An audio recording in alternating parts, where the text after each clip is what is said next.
ಸುಂದರೇಶ್ ಅವರು ತಮ್ಮನ್ನು ಉದ್ದೇಶಿಸಿ ಮಾತಾಡ್ತಿದ್ದಾರೆ. ಸ್ನೇಹಿತರೆ, ನಾಳೆ 12ನೇ ತಾರೀಕು ನಡೀತಕ್ಕಂಥ ಚುನಾವಣೆ ಬಹುಶಃ ಬಹಳ ಮಹತ್ವದ ಚುನಾವಣೆ ಅಂತ ಭಾರತ ಕಮ್ಯುನಿಸ್ಟ್ ಪಕ್ಷ CPI, ಯಾಕೆಂದರೆ ಬಹಳಷ್ಟು ಗೊಂದಲಗಳೇನು ಅಂತಂದರೆ ಬಹಳಷ್ಟು ಸಲ CPIನವರು ಪತ್ರಿಕಾಗೋಷ್ಠಿ ಮಾಡಿದರೆ CPM ಅಂತ ಬರ್ತದೆ, CPMನವರು ಮಾಡಿದರೆ CPI ಅಂತ ಬರುತ್ತೆ. ಅದಕ್ಕೆ ಸರ್ ಕ್ಲಿಯರ್ ಮಾಡ್ತಾ ಇದ್ದೇನೆ. ಇದು communist party of India CPI, ಅದರ ರಾಜ್ಯ ಕಾರ್ಯದರ್ಶಿ ನಾನು ಸಾತಿ ಸುಂದರೇಶ್. ಈ ಚುನಾವಣೆಯ ಮಹತ್ವದ ಬಗ್ಗೆ ಚರ್ಚೆ ಮಾಡ್ತಾ ಏನು 19ರ ಈ ಒಂದು ವಿಧಾನಸಭಾ ಚುನಾವಣೆ 2019ರ ಲೋಕಸಭಾ ಚುನಾವಣೆ ಸಂಬಂಧಪಟ್ಟ ಹಾಗೆ ಅದು ರಾಷ್ಟ್ರದ ರಾಜಕಾರಣಕ್ಕೆ ದಿಕ್ಸೂಚಿಯಾಗುತ್ತೆ ಅಂತಕ್ಕಂಥದ್ದನ್ನು ನನ್ನ ಪಕ್ಷ ಅಭಿಪ್ರಾಯಿಸ್ತಾ ಇದೆ. ಹಾಗೆಯೇ ಗೆಳೆಯರೆ, ಈ ಚುನಾವಣೆ ಕರ್ನಾಟಕದ ಮತದಾರರು ಬಹಳ ಮಹತ್ವಪೂರ್ಣವಾದಂತಹ ತೀರ್ಮಾನ ತಗೊಳ್ತಕ್ಕಂಥ ಚುನಾವಣೆ ಅಂತ ನಾವಾದರೂ ಕೂಡ ಭಾವಿಸ್ತೇವೆ. ತಮ್ಮೆಲ್ಲರಿಗೂ ಗೊತ್ತು, ವಿಶೇಷವಾಗಿ ಜಾತ್ಯತೀತ ಮೌಲ್ಯಗಳನ್ನು ಉಳಿಸ್ತಕ್ಕಂಥ ನಿಟ್ಟಿನಲ್ಲಿ ಈ ಬಾರಿಯ ಚುನಾವಣೆಯಲ್ಲಿ ಕರ್ನಾಟಕದ ಮತದಾರರು ಮತದಾನ ಮಾಡಬೇಕಾಗಿದೆ. ರಾಷ್ಟ್ರದ ಸಂವಿಧಾನದ ಬಗ್ಗೆ ಗಂಭೀರವಾದಂಥ ಚರ್ಚೆ ನಡೀತಿದೆ. ಸಂವಿಧಾನದ ತಿದ್ದುಪಡಿ ಬೇರೆ, ಸಂವಿಧಾನದ ಬದಲಾವಣೆ ಬೇರೆ.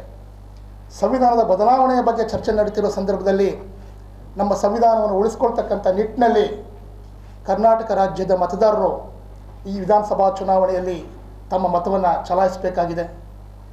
ಹಾಗೆಯೇ ಜಾತ್ಯತೀತ ನೀತಿಗಳ ರಕ್ಷಣೆಗಾಗಿ ನಾವು ಗಂಭೀರವಾದಂಥ ರೀತಿಯಲ್ಲಿ ತೀರ್ಮಾನ ತಗೋಬೇಕಾಗಿದೆ. ಸ್ನೇಹಿತರೆ, ಭಾರತ ಕಮ್ಯುನಿಸ್ಟ್ ಪಕ್ಷ ಭಾರತ ದೇಶದ ರಾಜಕೀಯ ಸಂದರ್ಭಕ್ಕೆ ಅನುಗುಣವಾಗಿ ಒಂದು ಚುನಾವಣಾ ನೀತಿಯನ್ನು ಅಳವಡಿಸಿಕೊಂಡಿದೆ.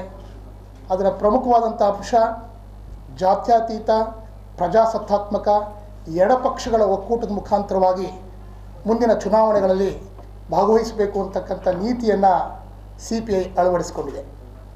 ಕಳೆದ ಏಪ್ರಿಲ್ 25ರಿಂದ 29ರವರೆಗೆ ಕೇರಳದ ಕೊಲ್ಲಂನಲ್ಲಿ ನಡೆದಂತಹ ನಮ್ಮ ಪಕ್ಷದ ಮಹಾ ಅಧಿವೇಶನ ಈ ರಾಜಕೀಯ ನಿರ್ಣಯವನ್ನು ಅಂಗೀಕಾರ ಮಾಡಿದೆ. ಅದರ ಭಾಗವಾಗಿ ಈ ಚುನಾವಣೆಯಲ್ಲಿ ಕರ್ನಾಟಕದಲ್ಲಿ ಇರ್ತಕ್ಕಂತಹ ಜಾತ್ಯತೀತ ಪಕ್ಷಗಳು, ಪ್ರಜಾಸತ್ತಾತ್ಮಕ ಪಕ್ಷಗಳು ಮತ್ತು ಎಡಪಕ್ಷಗಳ ವೇದಿಕೆ ಮುಖಾಂತರವಾಗಿ ಚುನಾವಣೆ ಎದುರಿಸಬೇಕು ಅಂತಕ್ಕಂತಹ ನಿಟ್ಟಿನಲ್ಲಿ ನಮ್ಮ ಪ್ರಯತ್ನ ಸಾಗಿತ್ತು. ಅದರ ಭಾಗವಾಗಿ ನಾವು ಕಾಂಗ್ರೆಸ್ ಇಂತಹ ಒಂದು ವೇದಿಕೆಯನ್ನು ಮುನ್ನಡೆಸಬೇಕು ಅಂತಕ್ಕಂಥ ಪ್ರಸ್ತಾವನೆಯನ್ನು ಕೂಡ ನಾವು ಕಾಂಗ್ರೆಸ್ನ ಮುಂದೆ ಇಟ್ಟಿದ್ವಿ. ಅದರಲ್ಲಿ ವಿಶೇಷವಾಗಿ ಕರ್ನಾಟಕದಲ್ಲಿ ರೈತ ಚಳುವಳಿಯ ಅಭ್ಯರ್ಥಿಗಳು, ದಲಿತ ಚಳುವಳಿಯ ಅಭ್ಯರ್ಥಿಗಳು ಮತ್ತು ಕನ್ನಡ ಪರ ಚಳುವಳಿಯ ಅಭ್ಯರ್ಥಿಗಳನ್ನು ಒಂದು ಒಕ್ಕೂಟದ ವೇದಿಕೆಯನ್ನು ಮಾಡಿಕೊಂಡು ಕಾಂಗ್ರೆಸ್ ಆ ಜಾತ್ಯತೀತ ವೇದಿಕೆಯನ್ನು ಮುನ್ನಡೆಸಬೇಕು ಅಂತಕ್ಕಂತಹ ಆಶಯ ನಮ್ಮದಾಗಿತ್ತು. ಅದರಲ್ಲಿ ಎಲ್ಲ ಆಶಯಗಳು ಈಡೇರಿದು ಹೋದರೂ ಕೂಡ ಕರ್ನಾಟಕದ ರೈತ ಚಳುವಳಿಯ ನಾಯಕರಾಗಿದ್ದಂಥ ಪುಟ್ಟಣ್ಣಯ್ಯನವರ ಕ್ಷೇತ್ರದಲ್ಲಿ ಅವರ ಮಗ ಇವತ್ತು ದರ್ಶನ್ ಪುಟ್ಟಣ್ಣಯ್ಯನವರು ಸ್ಪರ್ಧೆ ಮಾಡಿದ್ದಾರೆ. ಅವರ ವಿರುದ್ಧ ಕಾಂಗ್ರೆಸ್ ಇವತ್ತು ಅಭ್ಯರ್ಥಿಯನ್ನು ಹಾಕದೆ CPIನ ಒಂದು ನಮ್ಮ ನಿಲುವೇನಿತ್ತು ಅದಕ್ಕೆ ಬೆಂಬಲ ಕೊಟ್ಟಿದೆ. ಅದಕ್ಕೋಸ್ಕರ ಕಾಂಗ್ರೆಸ್ನ ನಾನು ಈ ಸಂದರ್ಭದಲ್ಲಿ ಅಭಿನಂದಿಸ್ತೇನೆ. ಆ ಕ್ಷೇತ್ರ ಮೇಲುಕೋಟೆ ಕ್ಷೇತ್ರದಲ್ಲಿ ನಾವು ಕೂಡ ಕಾಂಗ್ರೆಸ್ನವರು ಅಭ್ಯರ್ಥಿ ಹಾಕಿಲ್ಲ. ನಮ್ಮ ಪಕ್ಷ ಕೂಡ ದರ್ಶನ್ ಪುಟ್ಟಣ್ಣಯ್ಯನವರಿಗೆ ಬೆಂಬಲ ಘೋಷಣೆ ಮಾಡ್ತಾ ಇದೆ. ಇನ್ನು ಉಳಿದಿರೋ ಕ್ಷೇತ್ರಗಳಲ್ಲಿ ಸ್ನೇಹಿತರೆ, ನಮ್ಮ ಎಡಪಕ್ಷಗಳ ಒಕ್ಕೂಟ ಅಂತಕ್ಕಂಥ ಆಲೋಚನೆ ನಮಗಿದೆ. CPI, CPM, RSP, Forward Bloc ನಾವು ಒಟ್ಟಾಗಿ ಹೋಗಬೇಕು ಅಂತಕ್ಕಂಥ ಚಿಂತನೆ ಹಲವಾರು ಬಾರಿ ನಾವು ಹೋರಾಟಗಳನ್ನು ಒಟ್ಟಿಗೆ ಮಾಡಿದ್ವಿ. ಈ ಬಾರಿಯ ಚುನಾವಣೆ ಕರ್ನಾಟಕದ ಜಾತ್ಯತೀತ ಮೌಲ್ಯಗಳನ್ನು ಉಳಿಸುವಂಥ ಸಂದರ್ಭ ಎದುರಾಗಿರೋದ್ರಿಂದ ನಾವು ಜಾತ್ಯತೀತ ಮತಗಳ ವಿಭಜನೆ ಆಗಬಾರ್ದು ಅನ್ನೋ ಕಾರಣಕ್ಕಾಗಿ ಹೆಚ್ಚು ಕ್ಷೇತ್ರಗಳಲ್ಲಿ ನಾವು ಸ್ಪರ್ಧೆ ಮಾಡೋದ್ರಿಂದ ಜಾತ್ಯತೀತ ಮತಗಳು ಡಿವೈಡ್ ಆಗುತ್ತೆ ಅಂತಕ್ಕಂಥ ಹಿನ್ನೆಲೆಯಲ್ಲಿ ತಮಗೆ ಗೊತ್ತು, ಉತ್ತರ ಪ್ರದೇಶದ ಫೂಲ್ಪುರ್ ಚುನಾವಣೆ ಆಗಿರ್ಬೋದು, ಗೋರಖ್ಪುರ ಚುನಾವಣೆ ಆಗಿರೋ ಒಂದು ಪ್ರಯೋಗ ನಮ್ಮ ಮುಂದೆ ಕಳೆದ 2 ತಿಂಗಳಲ್ಲಿ ಬಂತು. ಸಮಾಜವಾದಿ ಪಾರ್ಟಿ ಮತ್ತು ಅಲ್ಲಿಯ BSPಯವರು ಬದ್ಧವೈರಿಗಳು. ಆದರೆ BJPಯನ್ನು ಸೋಲಿಸೋಕ್ಕೋಸ್ಕರವಾಗಿ ಆ ಚುನಾವಣೆಯಲ್ಲಿ ಅವರು ಮೈತ್ರಿ ಮಾಡಿಕೊಂಡಿದ್ದರ ಪರಿಣಾಮವಾಗಿ ಯೋಗಿ ಆದಿತ್ಯನಾಥರ ಕ್ಷೇತ್ರ ಹಾಗೂ ಅವರು ಡೆಪ್ಯೂಟಿ ಇದ್ದಂಥ 2 ಕ್ಷೇತ್ರಗಳಲ್ಲಿ BJP ಸೋಲಿಸೋಕ್ಕೆ ಸಾಧ್ಯ ಆಯಿತು. ಇದು ಒಂದು ಮಾದರಿ, ದೇಶಕ್ಕೆ ಮಾದರಿ ಆಯಿತು. ಅಂದರೆ ಜಾತ್ಯತೀತ ಮತಗಳ ವಿಭಜನೆ ಆಗಬಾರದು, ಅದಾದರೆ ಕರ್ನಾಟಕದಲ್ಲೂ ಕೂಡ ಮತ್ತೊಮ್ಮೆ BJPಗೆ ಅವಕಾಶ ಆಗ್ಬೋದು ಅಂತಕ್ಕಂಥ ಹಿನ್ನೆಲೆಯಲ್ಲಿ ನಾವು CPI 2 ಕ್ಷೇತ್ರದಲ್ಲಿ ಸ್ಪರ್ಧೆ ಮಾಡಲಿಕ್ಕೆ ಮಾತ್ರ ಸೀಮಿತ ಆಗಿದ್ದೇವೆ. ಆ 2 ಕ್ಷೇತ್ರ, ಒಂದು ಬಳ್ಳಾರಿ ಜಿಲ್ಲೆಯ ಕೂಡ್ಲಿಗಿ ಕ್ಷೇತ್ರದಲ್ಲಿ CPIನ ಅಭ್ಯರ್ಥಿ ಇದ್ದಾರೆ. ಹಾಗೆ ತುಮಕೂರು ಜಿಲ್ಲೆಯ ಸಿರಾ ಕ್ಷೇತ್ರದಲ್ಲಿ ನಮ್ಮ ಅಭ್ಯರ್ಥಿ ಇದ್ದಾರೆ. ಅದನ್ನು ಬಿಟ್ಟು ನಮ್ಮ ಮಿತ್ರ ಪಕ್ಷವಾಗಿರ್ತಕ್ಕಂತಹ CPM ಕರ್ನಾಟಕ ರಾಜ್ಯದಲ್ಲಿ 19 ಕ್ಷೇತ್ರಗಳಲ್ಲಿ ಸ್ಪರ್ಧೆ ಮಾಡಿದೆ. ದಕ್ಷಿಣ ಕನ್ನಡದಲ್ಲೂ ಕೂಡ ಅವರ 4 ಅಭ್ಯರ್ಥಿಗಳಿದ್ದಾರೆ ಅಂತ ನಾನು ಭಾವಿಸಿದ್ದೇನೆ. ಆ 19 ಅಭ್ಯರ್ಥಿಗಳಲ್ಲಿ ಕೇವಲ 2 ಅಭ್ಯರ್ಥಿಗೆ CPI ಬೆಂಬಲ ಕೊಡ್ತಾ ಇದೆ.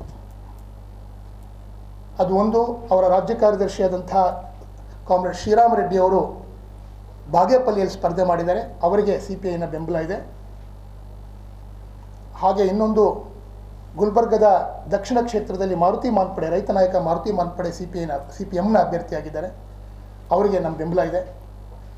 ಇನ್ನು ಉಳಿದ ಕ್ಷೇತ್ರಗಳಲ್ಲಿ ಒಟ್ಟು 5 ಕ್ಷೇತ್ರಗಳಲ್ಲಿ ಈ ರೀತಿಯ ಜಾತ್ಯತೀತ ಪ್ರಜಾಸತ್ತಾತ್ಮಕ ಎಡಪಕ್ಷಗಳನ್ನು ಬೆಂಬಲಿಸ್ತಕ್ಕಂಥ ನಿಟ್ಟಿನಲ್ಲಿ ಉಳಿದಿರತಕ್ಕಂಥ 219 ಕ್ಷೇತ್ರಗಳಲ್ಲಿ ಈ ಬಾರಿ ಚುನಾವಣೆಯಲ್ಲಿ ಸ್ಪಷ್ಟವಾದಂಥ ನಿಲುವನ್ನು ನಾವು ತೆಗೆದುಕೊಂಡಿದ್ದೇವೆ.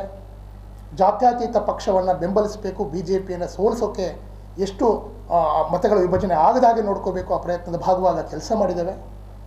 ಜಾತ್ಯತೀತ ಪಕ್ಷದ ಪರಿಮಿತಿಯೊಳಗೆ ಕರ್ನಾಟಕದೊಳಗೆ ಜನತಾದಳ ಕೂಡ ಬರುತ್ತೆ.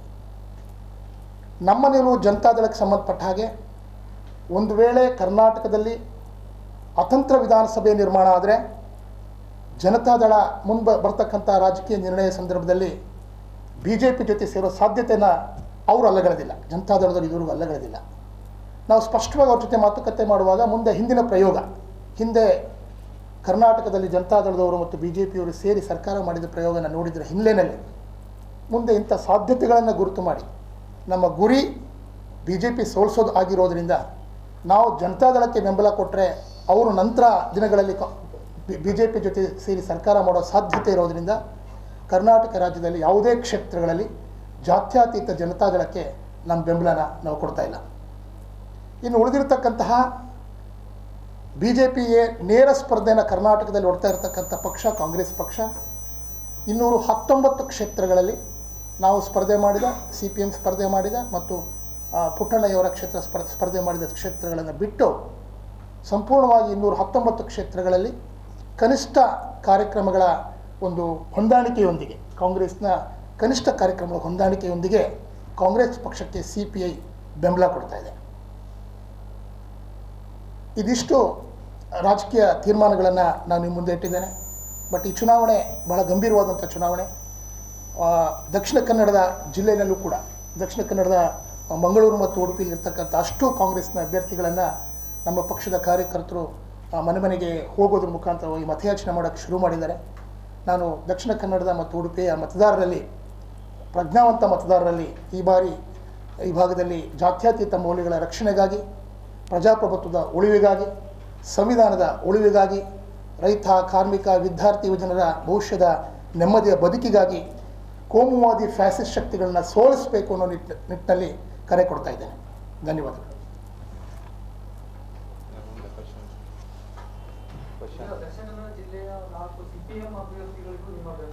ಇಲ್ಲ, ರಾಜ್ಯದಲ್ಲಿ 19 ಕ್ಷೇತ್ರಗಳಲ್ಲಿ CPMನವರು ಸ್ಪರ್ಧೆ ಮಾಡಿದ್ದಾರೆ. ಅದರಲ್ಲಿ 2 ಕ್ಷೇತ್ರ ಮಾತ್ರ ಅವರಿಗೆ ಇಲ್ಲ.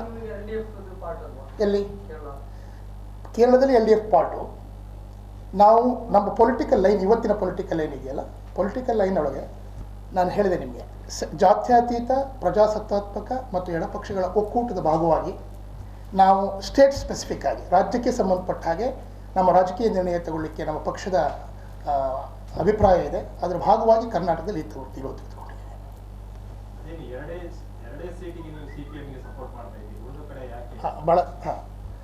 ಸರ್, ನಾವು ಸ್ಪಷ್ಟವಾಗಿ ನಮ್ಮ ಲೈನ್ ಏನಿದೆ ಅಂದರೆ, ಜಾತ್ಯತೀತ ಮತಗಳು ಒಡೆದು ಹೋಗಬಾರ್ದು ಅಂತಕ್ಕಂಥ ಹಿನ್ನೆಲೆಯಲ್ಲಿ ಈ ತೀರ್ಮಾನ ತಗೊಂಡಿದ್ದೀವಿ. ಶ್ರೀರಾಮ್ ರೆಡ್ಡಿ ಅವರು ಮಾಜಿ ಶಾಸಕರು, ಅವರು ಅಲ್ಲಿ BJP ಸೋಲಿಸೋ ಶಕ್ತಿ ಮತ್ತು ತಾನೇ ಗೆದ್ದು ಬರೋ ಶಕ್ತಿ ಇದೆ. ನಮಗೆ ಆಶಯ ಏನು ಅಂದರೆ, ವಿಧಾನಸಭೆಯೊಳಗಡೆ ಹೋರಾಟಗಾರರಿರಬೇಕು ಅಂತಕ್ಕಂಥದ್ದು ನಮ್ಮ ಮೊದಲ ಆದ್ಯತೆ. ಅದರ ಭಾಗವಾಗಿ ಶ್ರೀರಾಮ್ ರೆಡ್ಡಿಯವರು ವಿಧಾನಸಭೆಯಲ್ಲಿರಬೇಕು, ಮಾರುತಿ ಮಾನ್ಪಡೆ ಅಂತವರು ವಿಧಾನಸಭೆಯಲ್ಲಿರಬೇಕು, ದರ್ಶನ್ ಪುಟ್ಟಣ್ಣಯ್ಯ ಅಂತ ರೈತರ ಪರವಾದಂಥ ಹೋರಾಟಗಾರರು ಅಲ್ಲಿರಬೇಕು. ಇನ್ನೂ ಮಿಕ್ಕಿ ನಾವು ಚಾಮರಾಜನಗರದಲ್ಲಿ ವಾಟಾಳ್ ನಾಗರಾಜ್ ಅವರು ಇರಬೇಕು ಅಂತ ಬಯಸಿದ್ವಿ, ಆದರೆ ಹೊಂದಾಣಿಕೆ ಆಗಲಿಲ್ಲ. ಒಟ್ಟಾರೆ ಹೋರಾಟಗಾರ ಒಂದು ತಂಡ ವಿಧಾನಸಭೆಯಲ್ಲಿ ಇರಬೇಕು. ಇನ್ನು ಉಳಿದ ಕ್ಷೇತ್ರಗಳಲ್ಲಿ ಈ ಸೆಕ್ಯುಲರ್ ಮತಗಳು ಒಡೆದು ಹೋಗೋದ್ರಿಂದ, ತಮಗೆ ಗೊತ್ತು ಕಳೆದ ಚುನಾವಣೆಯಲ್ಲಿ 1,000ದಿಂದ 5,000 ಮತಗಳ ಅಂತರದಿಂದ ಸೋತಂಥ ಕ್ಷೇತ್ರಗಳು ಒಟ್ಟಾರೆಯಾಗಿ ಕರ್ನಾಟಕದಲ್ಲಿ 57 ಕ್ಷೇತ್ರಗಳು ಸೋತಿದ್ದಾವೆ.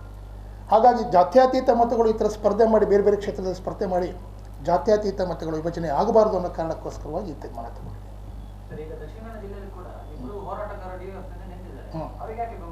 ನಾನೇನು ಮತ್ತದೇ ಹೇಳ್ತಾ ಇದ್ದೀನಿ, ಇಲ್ಲಿ ನಮ್ಮ CPM ಗೆಳೆಯರು BJPಯನ್ನು ಸೋಲಿಸೋ ಶಕ್ತಿ ಇದ್ದಿದ್ದರೆ, BJP ಸೋಲಿಸುವಷ್ಟು ಶಕ್ತಿ ಇದ್ದಿದ್ದರೆ ಖಂಡಿತವಾಗಿ ಅವ್ರಿಗೆ ನಾವು ಸಪೋರ್ಟ್ ಮಾಡ್ತಾ ಇದ್ವಿ.